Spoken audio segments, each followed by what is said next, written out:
Salut à tous, j'espère que vous allez tous très bien. On se retrouve pour un nouvel épisode d'Actu OM pour revenir principalement sur les dernières infos mercato, pour faire un petit point sur la nouvelle offre annoncée publiquement par Mohamed Ajroudi concernant la vente OM, mais l'épisode tournera principalement autour des infos mercato qu'on a pu avoir ces derniers jours. N'hésitez pas à nous suivre sur Twitter et Instagram, je tiens aussi à remercier ceux qui partagent mes tweets, c'est extrêmement apprécié, merci énormément à vous tous. N'hésitez pas à vous abonner en activant la cloche pour être au courant de chaque sortie de vidéo, à mettre un petit pouce bleu et à réagir aussi aux infos dans les commentaires. Petite question pour vous qui regardez cette vidéo, êtes-vous inquiet pour la prolongation de Thauvin étant donné que son contrat prend fin l'été prochain et qu'il risque de partir libre, ou est-ce qu'à l'inverse vous pensez que ça va se faire un petit peu plus tard? On vous attend aux commentaires les amis. Je voudrais commencer cette vidéo en évoquant l'hommage rendu à 2P et en lui rendant hommage quelque part moi aussi par la même occasion. Il est le supporter marseillais sans doute le plus iconique, je parlerai de lui plus en détail dans un épisode d'OM Story une fois que son hommage sera rendu au Vélodrome. 20 ans maintenant donc que Patrice de Peretti est décédé d'une rupture d'anévrisme,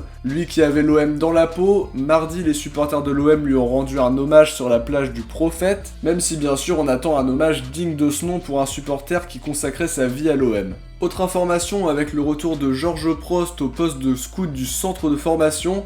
Une info qui nous vient d'ActuFoot, à 72 ans, celui qui a déjà été le directeur du centre de formation de l'OM à deux reprises, donc la première entre 95 et 2002 et l'autre entre 2011 et 2015, viendra cette fois-ci en qualité de recruteur. D'après la même source, Nasser Larguet prendra en charge la responsabilité de la cellule de recrutement pour avoir la main mise dans le domaine. Sur la vente rapidement, le clan Ajroudi ne lâche pas affaire et a fait savoir aux différents médias qu'il comptait toujours racheter le club à travers un communiqué rédigé par le juriste Marc Deschenaux qui lui représente les intérêts de Monsieur Ajroudi. Un communiqué pour réitérer cette envie avec une dernière offre ferme. Les représentants indiquent bien que le projet est solide financièrement, qu'Ajroudi a bien la capacité d'investir. L'offre est à hauteur du prix d'acquisition de McCourt en prenant en compte les dettes et les dépenses relatives aux investissements pour le club. De même pour les pertes qui étaient estimées autour de 200 millions d'euros. D'après Stéphane Cohen, cofondateur de la banque Wingate mandatée par Monsieur Ajroudi, ils sont prêts à discuter avec McCourt et même avec Hero.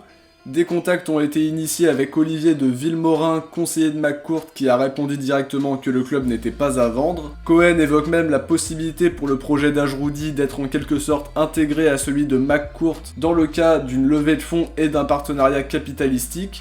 Voilà ce qu'il en est, c'est une prise de parole officielle et publique encore une fois de la part de Mohamed Ajroudi, qui semble jouer sa dernière carte puisque c'est sa dernière offre et elle courra dans un délai de 10 jours. Autre info intéressante concernant le stade Vélodrome, Benoît Payan, premier adjoint de Michel Rubirola qui est maintenant à la tête de la mairie de Marseille, a indiqué que si l'OM était acheteur, que la mairie pouvait vendre le stade pour que le club dispose, comme beaucoup de clubs européens, de son outil de travail pour se développer. Autre solution si McCourt n'était pas acheteur, mettre le stade au niveau de la métropole pour que toute la métropole marseillaise participe au financement, que ce ne soit pas que les Marseillais qui payent.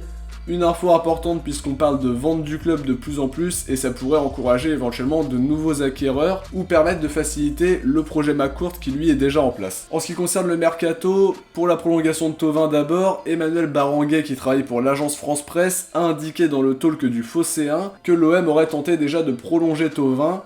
A priori pour le moment on est loin de cette solution et personnellement je suis inquiet de le voir partir libre l'été prochain ou d'être vendu au rabais cet été. Je pense que ça devrait être le dossier prioritaire cet été pour verrouiller son contrat. Calcio Mercato évoquait même cette semaine un intérêt de la Juve pour remplacer Douglas Costa qui est sur le départ. Sur les arrivées potentielles, Estadio Deportivo nous a parlé d'un intérêt de l'OM pour Mijat Gacinovic, milieu offensif de Francfort. Le club allemand serait prêt à le laisser filer pour une somme avoisinant les 8 millions d'euros. Une somme qui paraît raisonnable au vu des 2 années de contrat restantes aux joueurs serbes de 25 ans. Tuto Mercato Web évoque eux un intérêt très poussé pour l'italien Gianluca Scamacca, attaquant de Sassuolo. Les Marseillais auraient même soumis une offre de 12 millions plus bonus pour convaincre les Italiens, mais le Stade Rennais serait aussi sur le dossier. Sur l'avenir de Camara, pas trop de soucis à se faire, le minot marseillais ne veut pas quitter l'OM cet été dans le but de découvrir la LDC avec son club formateur. Il se dit même qu'il avait peur que la nécessité de vendre pousse le club contre sa volonté à le vendre. Cette interview pour OM.fr a au moins tendance à rassurer puisque c'est l'un des joueurs qu'on aimerait le moins perdre et j'imagine que c'est le cas un petit peu pour tout le monde. Concernant Kostas Mitroglou, la donne est différente, indésirable à l'OM, pas convoqué au stage de préparation. Il a repris l'entraînement à la commanderie, mais s'entraîne toujours à part. L'entourage du grec a critiqué cette situation, précisant qu'il aurait pu être relancé par AVB, rendre des services en début de saison. D'après l'entourage toujours, il n'aurait aucune offre, aucun intérêt de quelque club que ce soit. L'avenir s'obscurcit encore plus pour lui. D'après France Football et comme indiqué depuis déjà quelques semaines, une résiliation de contrat serait la meilleure solution pour les deux parties et on pourrait recourir à ça si des offres n'arrivaient pas. Pour Maxime Lopez, d'après Estadio Deportivo, les contacts sont bien réels et se seraient même intensifiés ces derniers jours. D'après cette même source, Monchi aurait l'accord de Maxime Lopez sur la base d'un contrat de 5 ans.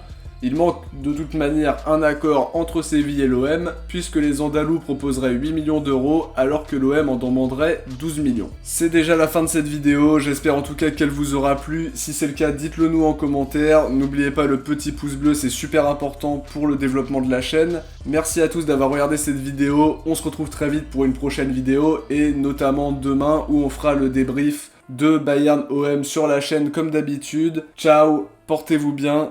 Et surtout, allez l'OM.